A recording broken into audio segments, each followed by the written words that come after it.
I tap my pen against the stack of tenant applications, squinting at credit scores and rental histories. My office at Harbor Line feels like a sanctuary on Sunday afternoons, quiet, except for the hum of the air conditioner and my own breathing.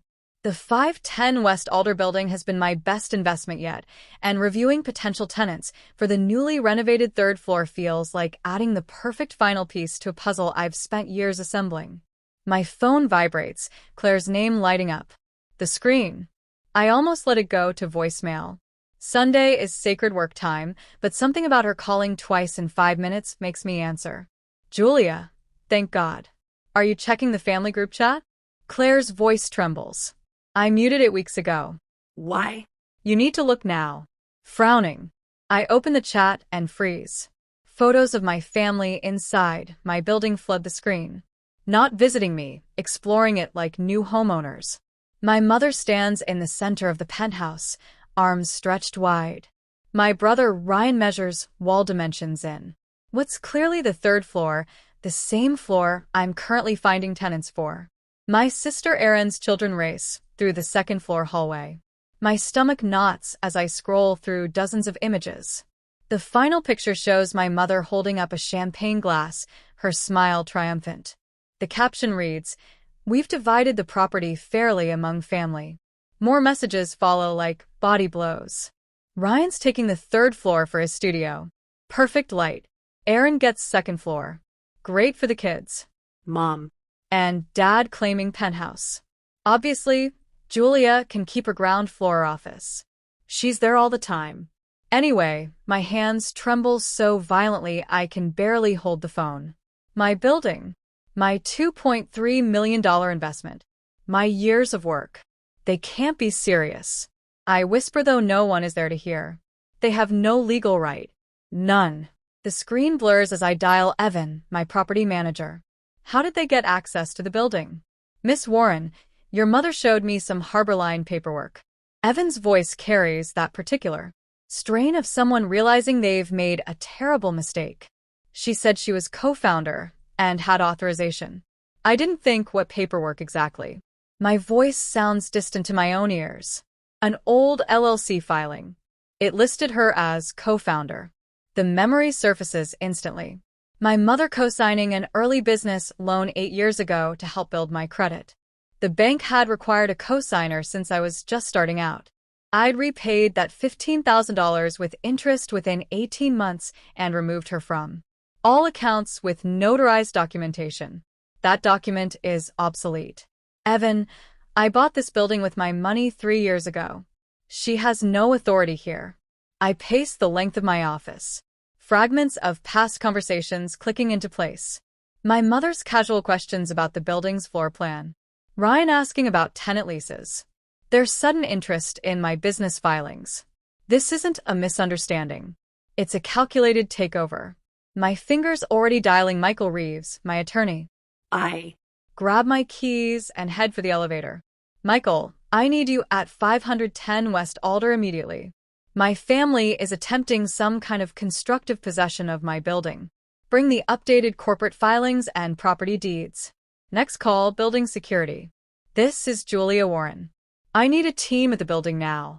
There are unauthorized people claiming ownership. No one leaves until I arrive. The 10-minute drive feels eternal. Each traffic light, another opportunity for my family to further stake their claim. As I park, I spot unfamiliar cars filling visitor spaces. Aunts, uncles, cousins, all summoned for whatever this is. Deep breath, shoulders back. Walk in like you own the place because you do. The moment I push through the lobby doors, my mother's voice rings out. Oh, there you are.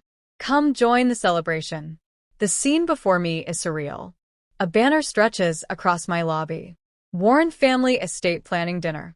Relatives cluster in conversation groups. Champagne flutes in hand. Someone I vaguely recognize as my uncle's accountant friend photographs rooms and takes notes. My $2.3 million investment. My reputation with investors, my future tenant relationships, all threatened by this bizarre family invasion. What exactly is happening here? I keep my voice steady despite the rage coursing through me. My mother approaches, arms outstretched as if for a hug I have no intention of giving. We're planning the family's future. Everyone's getting a piece of the Warren legacy. The Warren legacy? I. Repeat, ice threading through each word. You mean my building? The one I purchased with my own money. Now, Julia, my father interjects. Don't be selfish. This is about family. Ryan saunters over. Architectural magazine tucked under his arm. The third floor is perfect for my studio. Great natural light. I spot Claire standing apart from the others, arms crossed, relief visible on her face now that I've arrived. At least one ally in this madness. The elevator dings and Michael steps out, leather portfolio tucked under his arm. The cavalry has arrived. Everyone, I announce, voice carrying across the lobby. Conversations halt. This celebration is over. This building belongs to Harborline Development LLC, which is solely owned by me. My mother's smile doesn't falter. Don't be ridiculous, honey. I co-founded Harborline. It's as much mine as yours. That's legally incorrect. Michael steps forward, opening his portfolio. I have here the current corporate filings showing Julia Warren as sole owner of Harborline Development LLC along with the property deed for 510 West Alder showing the company as sole owner of this building. He turns to address my mother directly. What you're attempting could be construed as constructive possession, Mrs. Warren. It's not just inappropriate, it's potentially actionable. Security arrives. For uniformed officers filling the doorway. The atmosphere shifts instantly. Champagne glasses lower. Smiles fade. My mother's face contorts, her voice wobbling with practiced vulnerability. You're choosing money over family. After everything we've done for you, I meet her gaze steadily. No, Mom. I'm choosing ownership. The security team begins the escort process. Relatives gather purses and jackets. Stunned expressions replacing their earlier entitlement. My brother glares as he passes. My father won't meet my eyes. My mother pauses at the door. This isn't over, Julia. Family means sharing. This was never yours to share, I reply. I stand in the empty lobby long after they've gone, watching their cars pull away. Claire approaches, squeezing my arm gently. Thank you for calling, I tell her. They've been planning this for weeks, she admits. I couldn't stomach it anymore. Michael flips through his notes nearby. We should change the security codes immediately, and I'll prepare cease and desist letters for Monday. I nod, staring at the Warren family estate planning banner, now drooping pathetically from one corner. This isn't some impulsive family drama. This was coordinated, planned, and it's only the beginning. I squint against the morning sun as the locksmith kneels before the main entrance, his tools spread across the lobby floor. 3 others work simultaneously on different floors. My morning orchestra of clicks and metal scrapes. Yesterday's family invasion left fingerprints everywhere. Not just on champagne flutes, but on my sense of security. Every lock in the building, I confirm, watching him nod without looking up. And I want digital keypad upgrades on the penthouse and my office. Evan Hove, Agent. had an EIN letter with her name as the responsible party. His voice grows steadier as he recounts facts rather than his failure. She claimed you were restructuring Harborline's management team and needed measurements for a family office expansion. And you believed her. She had documentation, Miss Warren, and she's your mother. I never thought that's the problem. I cut him off, finally opening the folder. None of us thought they'd go this far. Inside, Evan has meticulously documented everything. Time-stamped building entry logs, copies of the documents Linda presented, even photographs of the planning session taken by security cameras. The family dinner wasn't spontaneous. It was the culmination of weeks of reconnaissance. My phone buzzes. Michael, Julia, I've emailed you the bank statements showing your repayment of your mother's $15,000 contribution from 8 years ago, plus the notarized letter removing her from Harborline's accounts. There's not a single legal thread connecting her to your company. I press the phone against my ear, pacing away from the locksmith's curious glance. They've been planning this for months, Michael. This wasn't some impulsive Sunday gathering. They targeted my most valuable asset deliberately. The documents prove it. He agrees. They timed this during your refinancing negotiations when any ownership dispute could potentially derail the entire deal. Realization settles like concrete in my stomach. Every tenant in this building is now questioning who actually owns their rental space. My staff doesn't know who has authority. And if they're asking about 510 West Alder, they might be asking about your other properties, too. Michael finishes. I'm contacting all 5 building managers this morning to alert them. The scope clarifies with brutal efficiency. This isn't about one building. It's about Harbor Line itself. 8 years of work, 5 properties, my entire professional identity. I always knew Mom minimized my achievements, I say quietly. But this goes beyond taking credit. She's trying to take everything. After ending the call, I find Claire's text waiting. They're asking about Hamilton Square. Mom told Uncle Dave she co-owns that property, too. Hamilton Square, my second acquisition, purchased entirely with profits from the first. No family money, no family input, no family connection whatsoever. The locksmith rises, handing me a set of keys. All done, Miss Warren. New locks throughout the building. Only these keys and the codes you set will grant access. Thank you. I clutch the keys until the metal bites into my palm. Too late. I realize physical locks won't solve this. They've already breached something far more fundamental. Back in my office, I spread the documents across my desk. Bank statements, notarized removal letter, property deeds. Each page represents a boundary I thought was clear. Each signature a declaration of independence I believed was understood. 8 years ago, when I started Harbor Line, my mother's $15,000 was framed as a family contribution. I insisted on repaying it with interest, sensing even then the invisible strings attached. The repayment check cleared. The notarized removal letter was signed. I have the receipts.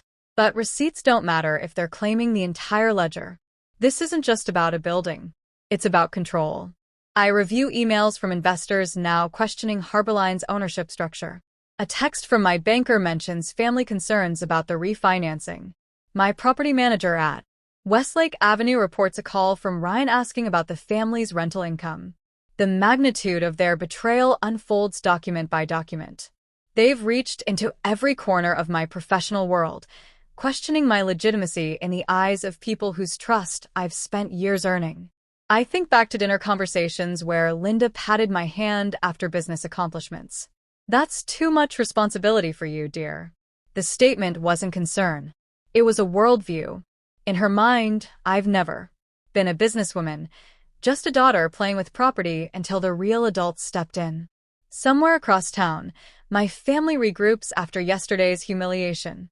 I can picture them clearly, Ryan pacing, face flushed with the same anger he's carried since childhood when things didn't go his way. She had us thrown out by security, her own family. Aaron would be next, always the instigator while maintaining plausible deniability. Mom, you need to fight for what's yours. Julia's success came from your support. You deserve recognition. And my mother, center stage as always, would nod with practiced righteousness. I'm not asking for just the building. Harbor itself was built on my guidance. She owes everything to this family. Their motives crystallize in my mind. Not cartoonish greed, but something more dangerous. Genuine belief in their entitlement. They've convinced themselves they deserve part of what I've built, making them formidable in their moral certainty. Ryan's studio has been failing for years. His paintings collecting dust instead of buyers. He needs space, expensive space without the burden of rent.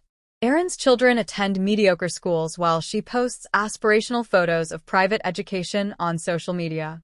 And Linda's retirement planning consists entirely of what she believes others owe her. The doorbell interrupts my thoughts. Michael stands there. Additional folders tucked under his arm, expression grim but determined. I brought the corporate filings from the Secretary of State's office, he says, setting them beside the other documents, and Evans sent over the security reports documenting every instance your family accessed the building in the past month. It's more frequent than we initially thought. My phone buzzes with another text from Claire. Mom's already talking to people about what happened yesterday, spinning it as you choosing business over family loyalty. Be prepared. Michael notices my expression. What is it? They're starting a public perception battle. If they can't take the building by force, they'll try pressure from every direction. He nods, spreading the documents methodically. Then we prepare for every direction. I've documented the entire history of Harborline's founding, growth, and your mother's limited early involvement. We'll be ready for whatever comes next. For the first time since yesterday's invasion, determination replaces disbelief. This is no longer just about defending what's mine. It's About exposing their manipulation for what it truly is. They think they're entitled to my life's work, I say, sorting the papers into organized stacks. Let's show them exactly how wrong they are. I stare at my phone as another notification chimes. For days now, I've silenced it, but curiosity finally wins. My thumb hovers over the screen before I tap to open the post. Linda Warren's profile picture smiles back at me. Her public status update already collecting sympathetic comments. Heartbroken that my daughter cut me out of the company we built together. A mother's love shouldn't be repaid with lawyers and security guards. My chest tightens as I scroll further. Ryan has uploaded video from their Sunday dinner invasion, carefully edited to show them laughing together, measuring rooms with tape measures. His caption reads, "When family forgets who helped them start, the comment section overflows with support people I've never met, condemning me for betraying my own. Strike against my business." I dial Michael's number. "Have you seen what they're posting?" "I was about to call you," he answers. This crosses into potential defamation territory. "They're timing these posts to coincide with my investor meetings," I say, voiced tight, with controlled fury. "They're deliberately sabotaging Harborline. We have options." Michael's voice carries the measured calm that first made me hire him. "We can send cease and desist letters to the family, the blog, and any social platforms spreading demonstrably false information. Will that make it worse? Draw more attention?" I ask, sitting back at my desk. "The question is whether you want to fight this publicly or handle it privately." Michael says, hoping it fades away isn't working. These posts are gathering traction. I pull up the browser tab showing the business blog. Reading comments from people speculating about Harborline's future. My future. Years of building credibility reduced to gossip fodder. I Need to address this directly. I decide. If we stay silent, their story becomes the only story. I agree. "I'll start drafting defamation notices," Michael says. "Meanwhile, prepare a comprehensive statement with those timestamped filings and repayment confirmations we discussed." I spend the afternoon assembling a digital dossier, scan deposit slips showing the $15,000 repayment with interest, notarized corporate filings, removing Linda from Harborline 8 years ago, property deeds showing my sole ownership, not emotional. Appeals, but documented facts. While Michael prepares legal notices, I craft a measured statement addressing the claims point by point. Not as a daughter defending against a mother, but as a business owner correcting misstatements about her company. The notices have been sent. Michael calls the next morning to the blog, to the social pages where the claims appeared, and directly to your family members. I watch my computer screen refresh. The business blog post vanishes, first replaced with a standard removal notice. Then Ryan's video disappears from his profile. Linda's post remains longest, but by afternoon it too vanishes. I lean back in my chair, a small smile forming. Not victory, not yet, but the satisfaction of watching false claims collapse against documented truth. They've gone quiet for now. I tell Michael during our follow-up call, but this won't be the end. No, he agrees. But we've established something important. You won't be a passive target. The immediate crisis contained. I turn to repairing potential reputation damage. A forensic accountant reviews Harborline's financial history, certifying that every acquisition, including 510 West Alder, came solely from business profits after Linda's removal from the company. The report circulates privately among key partners and investors, not as gossip, but as professional transparency. Questions about Harbor's ownership structure fade as quickly as they appeared. A week after the social media attack, I accept an invitation to appear on Capital Corner, a finance podcast popular in local business circles. The host asks about entrepreneurship, and I speak candidly about boundaries. Building a business requires clear documentation. I explain, especially when family is involved initially, every transition should be recorded, every separation formalized. Clarity protects everyone. Without mentioning the recent drama directly, the message resonates. 3 investor meetings rescheduled after the posts now proceed without hesitation. Tenants who called with concerns renew their leases. Evan stops by my office with the building's monthly maintenance report. The renewal rate is holding steady, he says. People aren't buying into whatever story was circulating. Thank you for staying steady through this. I tell him, documentation beats accusations. He replies with a slight smile. The building's records are clear. Anyone who matters can see that. That evening, I review the leasing projections for the quarter. Despite the family's coordinated attack, Harborline remains on target. The business community, presented with facts rather than emotional appeals, largely backs documentation over vague claims of betrayal. My phone pings with a text message. Claire, she's meeting with a new attorney tomorrow, Richard Hanley. I recognize the name immediately. Hanley specializes in family business disputes. This isn't over. It's escalating. I stand at my office window, looking down at the street below. The question forms. Clearly in my mind. Do I wait to see their next move, or should I take preemptive action now? Either way, I won't be caught unprepared again. I spread the last document across the conference room table, completing a tapestry of financial statements, corporate filings, and legal paperwork. 3 days after my social media victory, and I've pivoted from reactive defense to methodical preparation. They're building a case, I tell Michael, who sits opposite me, surrounded by his own fortress of legal papers. Let's Anticipate every possible angle. The afternoon sun slants through the blinds, casting prison bar shadows across 8 years of Harborline history. I've spent the morning pulling files from storage, excavating evidence of my ownership like an archaeologist unearthing proof of an ancient civilization. What claims could they reasonably make? Michael asks, his pen poised above his yellow legal pad. I tap a document showing Linda's name on an early bank form. They'll say she was integral to founding Harborline. They'll conveniently forget I repaid that $15,000 with interest. My voice remains clinical, detached. The white-hot anger from the building intrusion has cooled into something harder, more focused. What evidence might they fabricate? I continue addressing the question like I would a hostile takeover attempt by any business competitor. Because that's what this is, not a family misunderstanding, but a calculated appropriation strategy. Michael nods, understanding my approach. They might produce emails or conversations where you allegedly promised family ownership. exactly. I slide forward an email printout where I had once written to my mother. Couldn't have started Harborline without you. Context matters. I was thanking her for babysitting a neighbor's child while I attended a critical meeting, but isolated. Those words could be weaponized.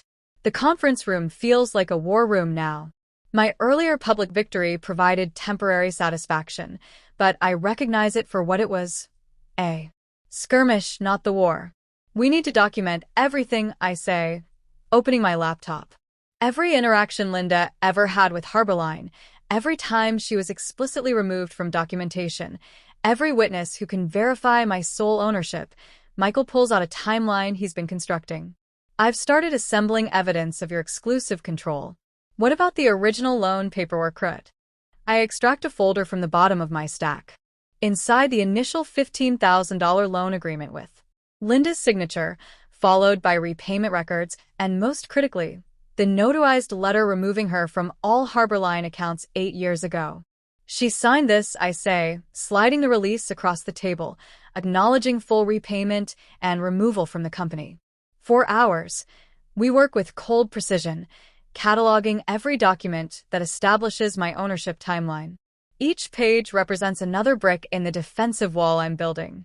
I provide Michael with a complete chronology of